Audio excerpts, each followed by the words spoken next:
गली की टाइट किस्म की बारिश हो रही है।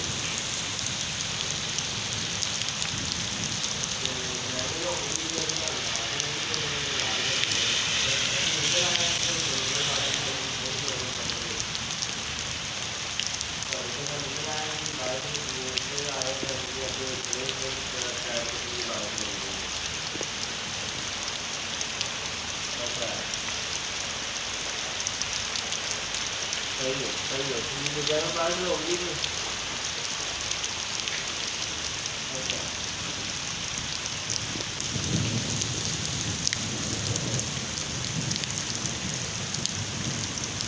पहले इसको दूध